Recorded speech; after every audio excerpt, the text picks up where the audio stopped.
जय हिंद दोस्तों, कैसे जरूर करता हूँ व्यस्त होंगे अपने कार्ड में व्यस्त होंगे। स्वागत है सभी का। 7 फरवरी 2026 के एग्जाम आज हम करने वाले हैं असिस्टेंट समाज विज्ञान के मोस्ट इंपॉर्टेंट क्वेश्चन, जो कि पिछले 5 ईयर्स के प्रीवियस ईयर क्वेश्चन पेपर लिए गए हैं। टॉप 25 क्वेश्चन है। चैनल पर जो भी नए हैं चैनल को सब्सक्राइब कर लीजिए। हर एक क्वेश्चन बहुत ही छटे हुए क्वेश्चन लिए गए हैं, मोस्ट इंपॉर्टेंट क्वेश्चन रहने वाले हैं। और आज का पहला क्वेश्चन है, अपैची और क्रो निम्नलिखित में से क्या है? उत्तरी अमेरिका के कबीले, कीनिया के घुमंतू यानी खाना बदोश, अमेरिका के म्यूजिक बैंड, पर्यावरण पर वृत्त चित्र। कौन सा ऑप्शन करेक्ट है?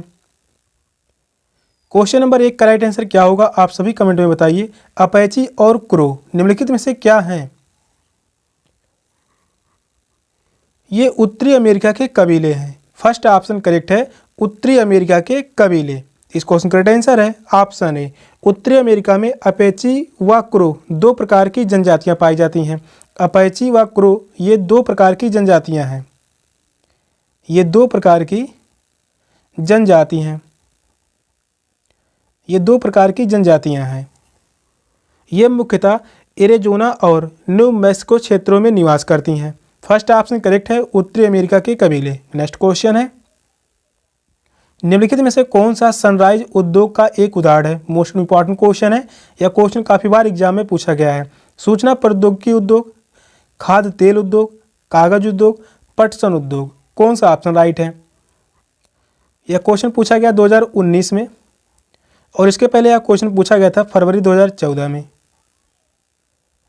फरवरी 2014 में 2021 में यह क्वेश्चन पूछा गया था, और यही क्वेश्चन बना कथन में। क्वेश्चन हमेशा प्रीवियस ईयर क्वेश्चन से रिपीट होते रहते हैं। क्वेश्चन नंबर 2 कह रहा है, निम्नलिखित में से कौन सा सनराइज उद्योग का एक उदाहरण है? सनराइज उद्योग का कौन सा उदाहरण होगा? सूचना प्रौद्योगिकी उद्योग।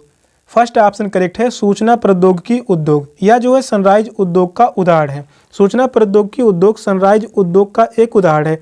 ये नवीन एवं तेजी से विकास करने वाले उद्योग माने जाते हैं। सनराइज उद्योग जो होते हैं ये नवीन एवं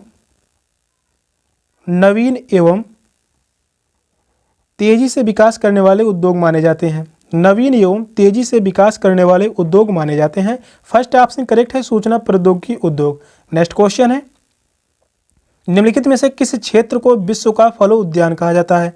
दक्षिण अफ्रीका का ऑरेंज क्षेत्र, भारत की कश्मीर घाटी, भूमध्य क्षेत्र, ऑस्ट्रेलिया में क्वींसलैंड। कौन सा ऑप्शन राइट है? जो भी क्वेश्चन करवाए जा रहे हैं हर एक क्वेश्चन सेट एग्जाम के लिए मोस्ट इंपॉर्टेंट क्वेश्चन रहने वाले हैं। जो भी क्वेश्चन लिए गए हैं बहुत ही इंपॉर्टेंट क्वेश्चन है, एग्जाम में छपने की पूरी गारंटी है। क्वेश्चन नंबर 3 का राइट आंसर क्या होगा आप सभी कमेंट में बताइए। निम्नलिखित में से किस क्षेत्र को विश्व का फलोद्यान कहा जाता है? फलो उद्यान कहा जाता है विश्व का भूमध्य क्षेत्र। थर्ड ऑप्शन करेक्ट है, भूमध्य क्षेत्र। भूमध्य क्षेत्र किसे कहते हैं? यह जो है ग्लोब है। 0 अंश अक्षांश रेखा, 0 अंश अक्षांश रेखा को हम भूमध्य रेखा या विषुवत रेखा कहते हैं। 0 अंश अक्षांश रेखा को भूमध्य रेखा या विषुवत रेखा। 0 अंश अक्षांश के 23.5 अंश अक्षांश उत्तरी रेखा, इसे हम कहते हैं कर्क रेखा। वहीं 0 अंश अक्षांश के 23.5 अंश दक्षिणी अक्षांश रेखा, 23.5 अंश दक्षिणी अक्षांश रेखा, इसे कहा जाता है मकर रेखा। फलोद्यान के लिए सबसे ज़्यादा जो फेमस है वह है भूमध्य क्षेत्र, या जो होगा भूमध्य क्षेत्र। भूमध्य क्षेत्र जो होता है विश्व का फलोद्यान कहा जाता है। इन क्षेत्रों में अधिकांश खट्टे फलों की पैदावार अधिक होती है। यहाँ पर जो है खट्टे फलों की पैदावार अधिक होती है। खट्टे फलों की पैदावार कहाँ पर अधिक होती है? भूमध्य क्षेत्र में। थर्ड ऑप्शन करेक्ट है। नेक्स्ट क्वेश्चन है, निम्नलिखित में से कौन जहाजों के नौकायान में सहायता करता है? उच्च ज्वारीय क्षेत्र, कम ज्वार का क्षेत्र, ऐसे क्षेत्र जहां गर्म समुद्री धाराएं और शीत समुद्री धाराएं मिलती हैं, समुद्री धाराओं का क्षेत्र। कौन सा ऑप्शन राइट है?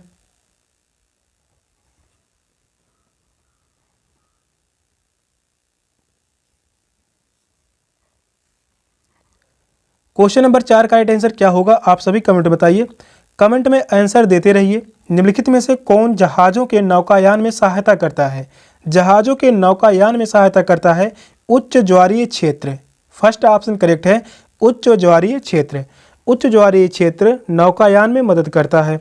उच्च ज्वार के साथ जहाज तेजी से घूमता है। वहीं बात कर लें यहाँ पर तीसरे ऑप्शन में कह रहा है ऐसे क्षेत्र जहाँ गर्म समुद्री धाराएं और शीत यानी ठंडी समुद्री धाराएं मिलती हैं, ऐसे क्षेत्र में मत्स्य उत्पादन सबसे ज़्यादा होता है। मत्स्य उत्पादन सबसे ज़्यादा सर्वाधिक पाया जाता है। फर्स्ट ऑप्शन करेक्ट है। नेक्स्ट क्वेश्चन है, पृथ्वी द्वारा प्रसारित यानी प्रेषित रेडियो तरंगों को वापस पृथ्वी पर कौन परावर्तित करता है? वायुमंडल, मध्यमंडल, समतापमंडल, तापमंडल। कौन सा ऑप्शन राइट है? यह क्वेश्चन पढ़ाया जा चुका है और यहाँ से क्वेश्चन हर बार पूछे गए हैं। यह क्वेश्चन 2014 में बना, इसके बाद यही क्वेश्चन 2016 में पूछा गया, 2018 में पूछा गया, 2023-24 दोनों बार यह क्वेश्चन पूछा गया। कभी क्वेश्चन कथन में पूछता है, कभी one liner. Most important question रहने वाला है। तो आपसे बताइए क्वेश्चन नंबर 5 का राइट आंसर क्या होगा?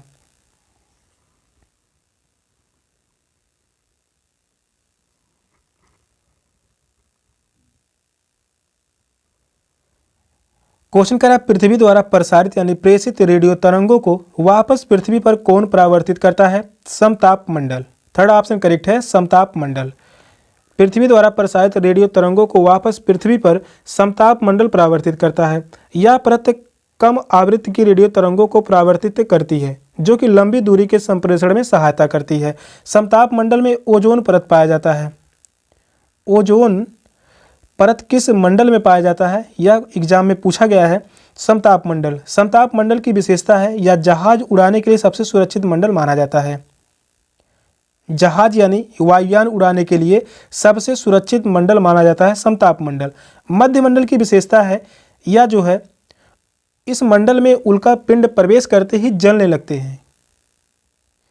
उल्का पिंड जलने लगते हैं। क्वेश्चन पूछा गया था किस मंडल में उल्का पिंड प्रवेश करते ही जलने लगते हैं, तो वह है मध्य मंडल। थर्ड ऑप्शन करेक्ट है, समताप मंडल। नेक्स्ट क्वेश्चन है, पर्यावरण में संतुलन बिगड़ जाता है यदि प्रजातियों की सापेक्ष संख्या के साथ छेड़छाड़ ना की जाए। मानव गतिविधियां प्राकृतिक पर्यावास को संरक्षित करते रहें। वहीं थर्ड ऑप्शन कह रहा है जंगली जानवरों का विवेकहीन शिकार किया जाना निषेध हो। निर्वणीकरण तथा भू अपरदन चलता रहे। कौन सा ऑप्शन राइट है?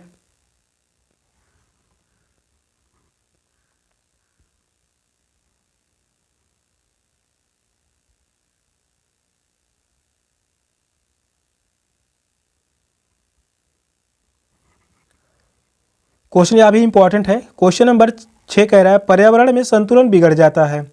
पर्यावरण में संतुलन बिगड़ जाता है यदि निर्वणीकरण तथा भू अपरदन चलता रहे। फोर्थ ऑप्शन करेक्ट है। पर्यावरण में संतुलन बिगड़ जाता है यदि निर्वणीकरण तथा भू अपरदन चलता रहे।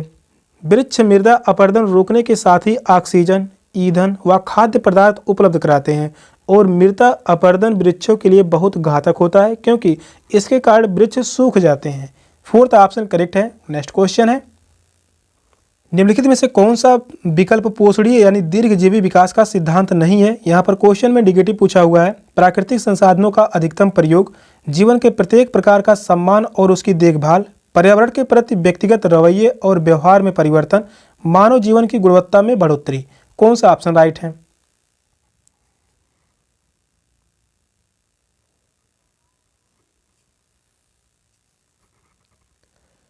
क्वेश्चन नंबर 7 का राइट आंसर क्या होगा? निम्नलिखित में से कौन सा विकल्प पोषणीय यानी दीर्घजीवी विकास का सिद्धांत नहीं है? यहाँ पर नहीं शब्द जो है नेगेटिव होता है और एग्जाम में ध्यान देने योग्य बातें हैं क्योंकि यह गलती होती रहती है। प्राकृतिक संसाधनों का अधिकतम प्रयोग यह जो है दीर्घजीवी विकास का सिद्धांत नहीं है। फर्स्ट ऑप्शन करेक्ट है। प्राकृतिक संसाधनों का अधिकतम प्रयोग पोषणीय विकास का सिद्धांत नहीं है। भविष्य के लिए प्राकृतिक संसाधनों का संरक्षण आवश्यक होता है। प्राकृतिक संसाधनों का दुरुपयोग व अपव्यय नहीं करना चाहिए। फर्स्ट ऑप्शन करेक्ट है। नेक्स्ट क्वेश्चन है, दो शहरों यन और यम ग्रीनविच के क्रमशः 15 अंश पूर्व तथा 15 अंश पश्चिम पर स्थित हैं। इन दो शहरों के समय में कितना अंतर होगा? 30 मिनट, 1 घंटा, 1 घंटा 30 मिनट, 2 घंटे। कौन सा ऑप्शन राइट है? मोस्ट इंपॉर्टेंट क्वेश्चन है। यह क्वेश्चन हमेशा 1 से 2 क्वेश्चन पूछते रहते हैं जो कि समय से संबंधित होते हैं और बहुत ही आसान क्वेश्चन होते हैं। क्वेश्चन नंबर 8 बहुत ही इंपॉर्टेंट क्वेश्चन है। दो शहरों यन और यम ग्रीनविच के क्रमशः 15 अंश पूर्व तथा पश्चिम 15 अंश पर स्थित है। इन दो शहरों के समय में कितना अंतर होगा?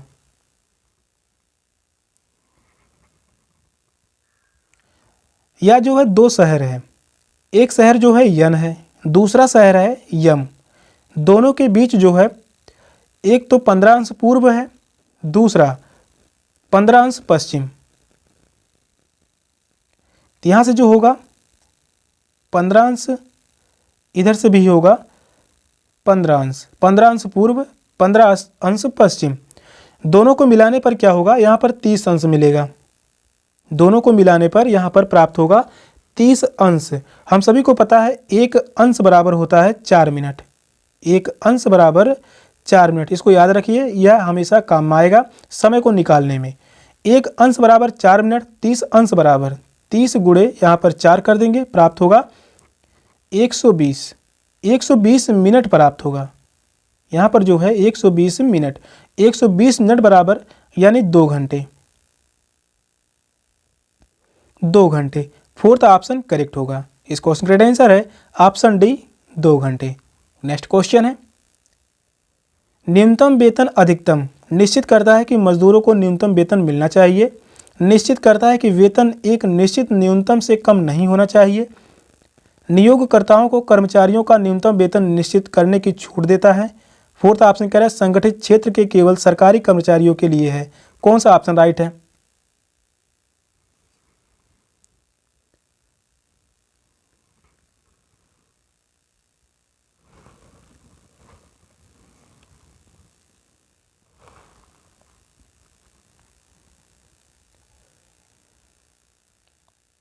क्वेश्चन नंबर 9 का राइट आंसर क्या होगा? न्यूनतम वेतन अधिकतम निश्चित करता है कि वेतन एक निश्चित न्यूनतम से कम नहीं होना चाहिए। सेकंड ऑप्शन करेक्ट है। न्यूनतम वेतन अधिकतम निश्चित करता है कि वेतन एक निश्चित न्यूनतम सीमा से कम नहीं होना चाहिए। यह फैक्ट्री या कारखाने के मालिकों द्वारा श्रमिकों का शोषण रोकने से महत्वपूर्ण भूमिका निभाता है। सेकंड ऑप्शन राइट है। नेक्स्ट क्वेश्चन है, संविधान के किस अनुच्छेद के अंतर्गत अस्पृश्यता के कारण किसी अयोग्यता को लागू करना कानून के अनुसार एक दंडनीय अपराध है? अनुच्छेद 15, अनुच्छेद 17, अनुच्छेद 21, अनुच्छेद 28। कौन सा ऑप्शन राइट है? मोस्ट इंपॉर्टेंट क्वेश्चन है। यह क्वेश्चन पूछा गया था 2024 में और यही क्वेश्चन पूछा गया 2022 में। क्वेश्चन नंबर 10 का राइट आंसर क्या होगा? संविधान के किस अनुच्छेद के अंतर्गत अस्पृश्यता के कारण किसी अयोग्यता को लागू करना कानून के अनुसार एक दंडनीय अपराध है? यह किस अनुच्छेद के अंतर्गत आता है? यह जो है अनुच्छेद 17 के अंतर्गत दिया गया है। सेकंड ऑप्शन करेक्ट है, अनुच्छेद 17। संविधान के अनुच्छेद 17 में बताया गया है कि छुआछूत के कारण किसी अक्षमता को लागू करना एक दंडनीय अपराध है। छुआछूत की महात्मा गांधी ने और साथ में डॉक्टर भीमराव अंबेडकर ने बहुत बड़ी आलोचना की थी। सेकंड ऑप्शन करेक्ट है, अनुच्छेद 17। अनुच्छेद 15 की बात कर लें। अनुच्छेद 15 में धर्म, वंश, जाति, लिंग विभेदीकरण की नीति है। इसमें जो है धर्म है, वंश, जाति, इसके अलावा लिंग विभेदीकरण की नीति है। अनुच्छेद 21 की बात कर लें, मोस्ट इंपॉर्टेंट अनुच्छेद है, काफी बार एग्जाम में पूछा गया है। प्राण एवं दैहिक स्वतंत्रता का अधिकार, प्राण एवं दैहिक स्वतंत्रता का अधिकार है। प्राण एवं दैहिक स्वतंत्रता का अधिकार अनुच्छेद 21 में है। अनुच्छेद 28 धार्मिक शिक्षा पर प्रतिबंध, धार्मिक शिक्षा पर प्रतिबंध, धार्मिक शिक्षा पर प्रतिबंध या जो है अनुच्छेद 28 में। सेकंड ऑप्शन करेक्ट है, अनुच्छेद 17। सेशन का लास्ट क्वेश्चन था। क्वेश्चन कैसे लगे कमेंट में जरूर बताइएगा। चैनल पर नए हैं, चैनल को सब्सक्राइब कर लीजिए। मिलते हैं फिर नेक्स्ट क्लास में, तब तक के लिए बाय बाय, टेक केयर, जय हिंद।